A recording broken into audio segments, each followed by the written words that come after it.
Você utiliza o OCT para diagnóstico de glaucoma?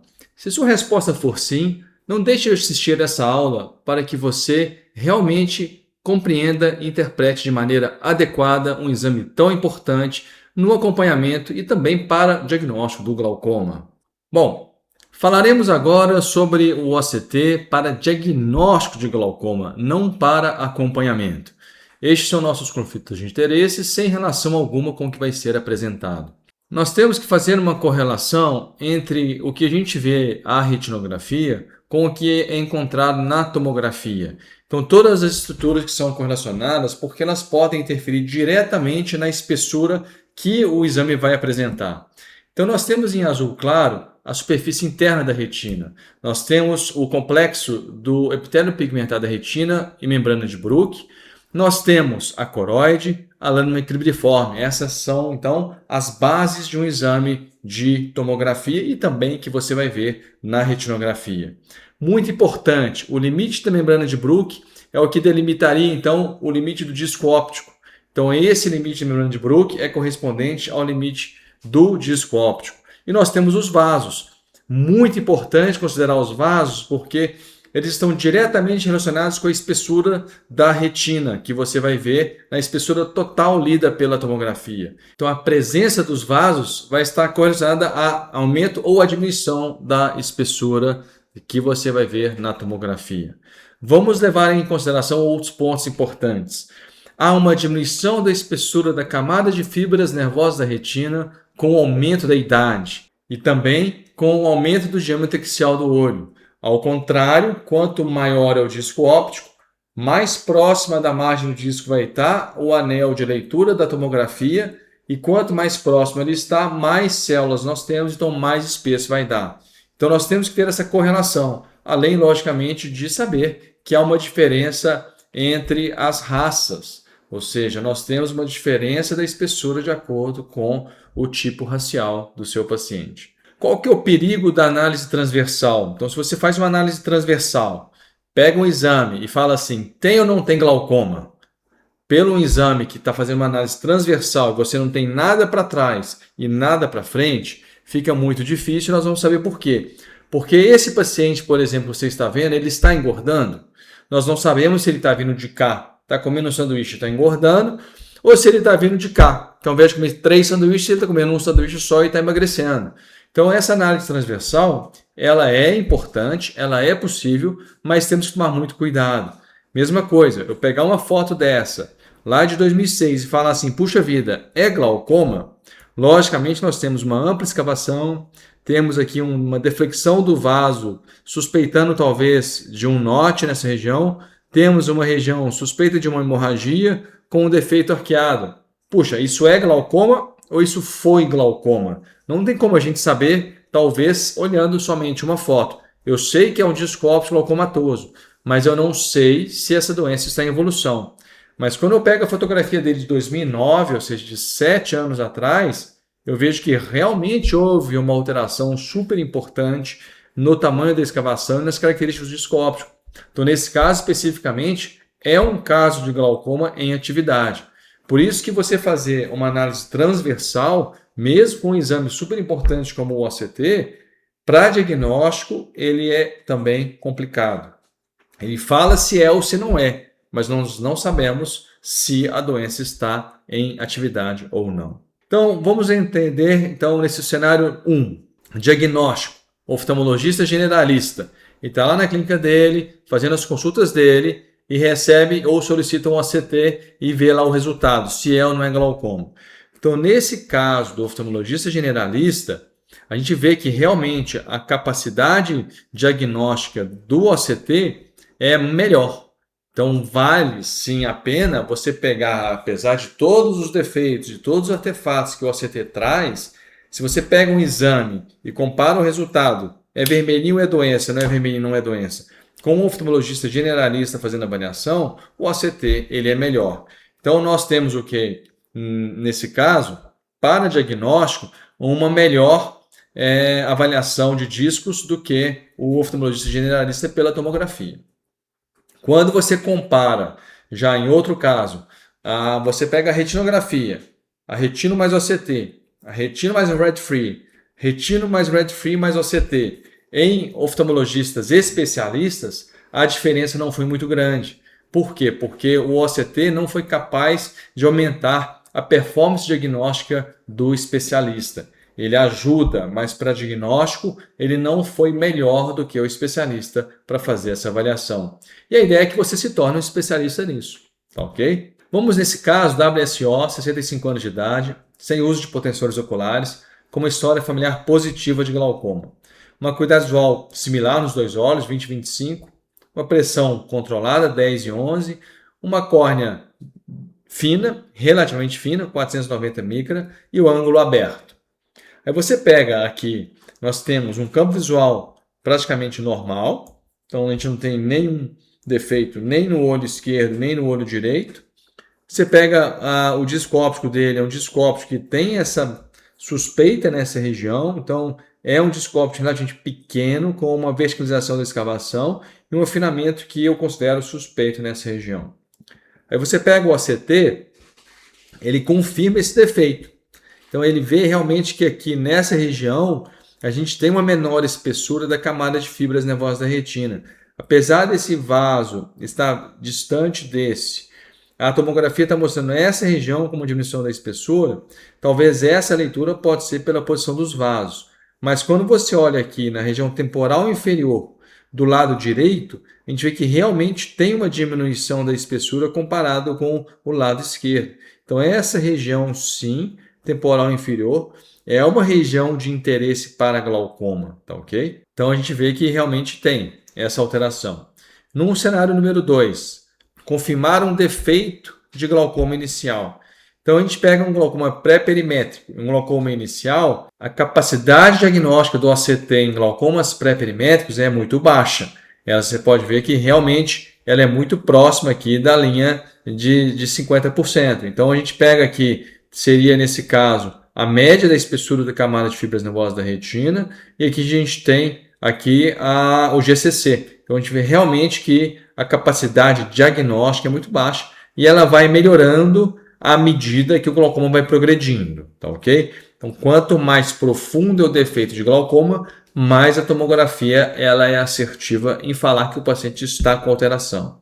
Então a sensibilidade, a gente vê que é de 67%, com uma ALK de 74 a 82, o que eu considero baixo para diagnóstico, falando em grandes populações. Então a capacidade do ACT em separar olhos com e sem glaucoma, ela é boa, mas ela não é específica ou sensível o suficiente para que seja realmente o nosso marco para determinar se o paciente é ou não é doente. Bom, nesse cenário 2, confirmar um defeito de glaucoma inicial, ele é bom, mas quanto mais avançado e mais moderado para avançado esse glaucoma, maior é a sua especificidade e a sua sensibilidade.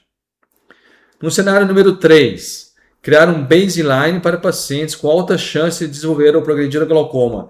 Aqui nesse cenário 3, eu acho que a tomografia ela é perfeita.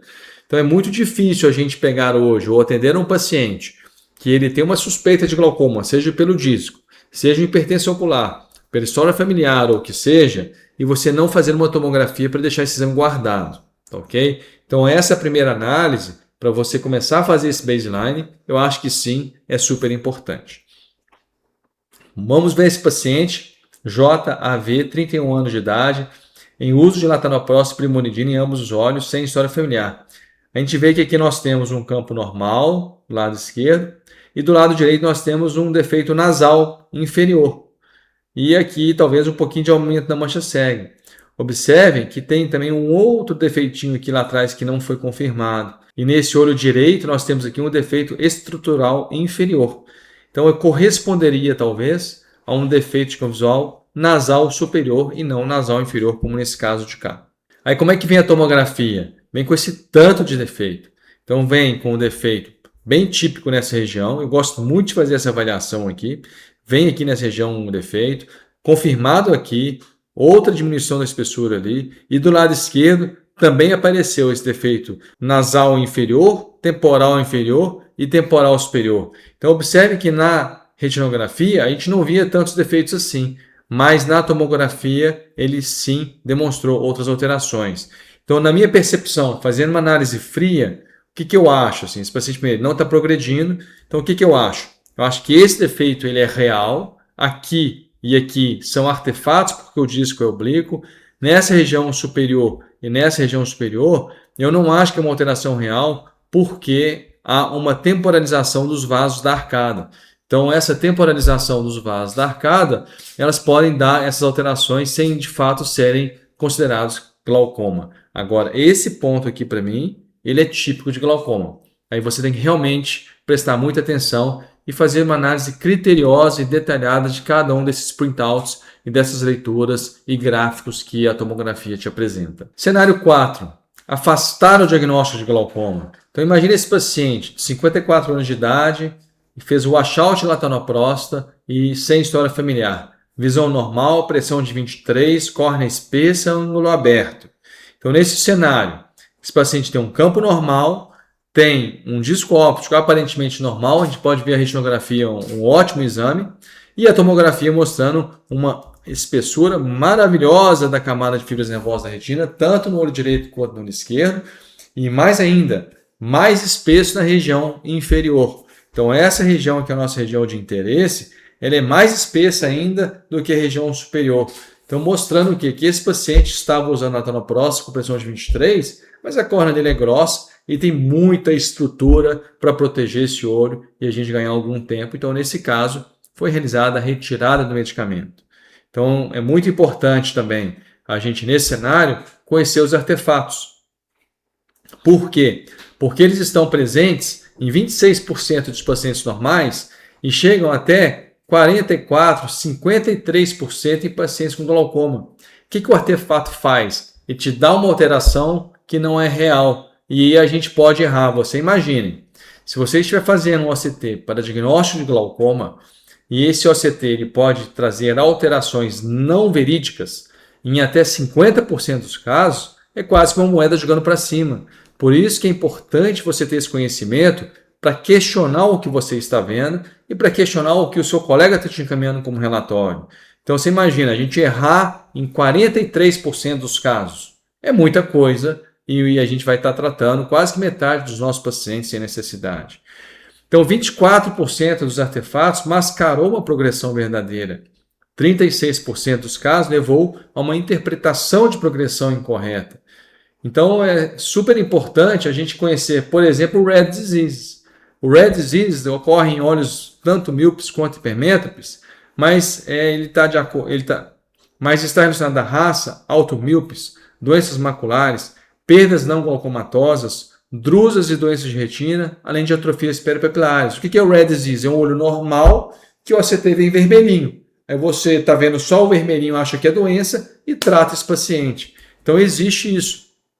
Outras causas, movimentação ocular, paciente com nistagmo pode dar alteração, alinhamento do scan incorreto, muito próximo da margem do disco, de um lado, do outro lado ele fica longe da margem do disco, então nessa região fica mais fino, opacidade dos meios, então tem menor sinal, erro de segmentação, que talvez seja o mais comum, lentes intraoculares multifocais, que hoje em dia está cheio por aí, então essas lentes intraoculares multifocais, elas diminuem a energia, o sinal, e aí acaba dando, então, uma leitura incorreta, como o sinal fraco, por exemplo. E nós temos o Green Disease também, que são falsos negativos. Ou seja, o paciente tem glaucoma, ele tem uma menor espessura, mas o aparelhinho aparece como verde. Aí você acha que não é glaucoma e libera esse paciente do acompanhamento. Ele volta cego para o seu colega. Então, ele traz uma falsa sensação de segurança e ocorre principalmente em casos iniciais e evita, às vezes, o nosso diagnóstico de progressão. Então, nós temos que lembrar que nós temos valores dentro do normal em olhos com glaucoma ou em progressão. Então, o normal seria percentil 99. Então, a gente está falando de percentil, tá, pessoal? Outro normal, percentil 95. E aí, se você tem um desvio de 5%, ele aparece com borderline. Se está alterado com 1% de desvio, ou seja, ele dá como se fosse um defeito real. Então, é importante a gente ter essa noção para na hora que você vê lá o verdinho em as cores, para você interpretar que aquilo ali é uma análise estatística comparado com o banco de dados do aparelho. Mais comum nesses casos de Green Diseases seriam glaucoma inicial, onde a camada de fibras nervosas da retina é normal, um disco óptico oblíquo, edema de disco óptico. Pegamos um paciente semana passada com edema de disco óptico, estava todo inchado, então parece tudo verdinho, às vezes até branco, porque dá muita espessura. Persistência de fibras de mielina e uma descentralização também do exame. Então, para você levar para casa, né, nós temos o OCT como uma excelente ferramenta para o glaucoma. É difícil falar de glaucoma hoje sem ter OCT, mas exige muito conhecimento na aplicabilidade e conhecimento também nas suas limitações. Se você não conhece bem o que eu estou falando, igual apresentamos agora para você nessa aula, muitas vezes a interpretação ela pode ser incorreta e o paciente está sendo prejudicado.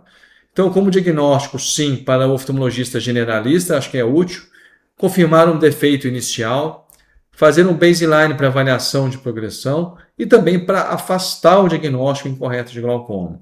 Eu acho que aqui o OCT com uma análise transversal, ele sim faz sentido e é super útil e eu utilizo dessa maneira. Estamos à sua disposição, espero que tenha gostado. Podemos depois ampliar essa aula de artefatos com mais conteúdo para você, porque nós temos mais de 15 artefatos diferentes que influenciam na leitura da tomografia, e você aguardará então a nossa próxima aula. Um abraço, até breve.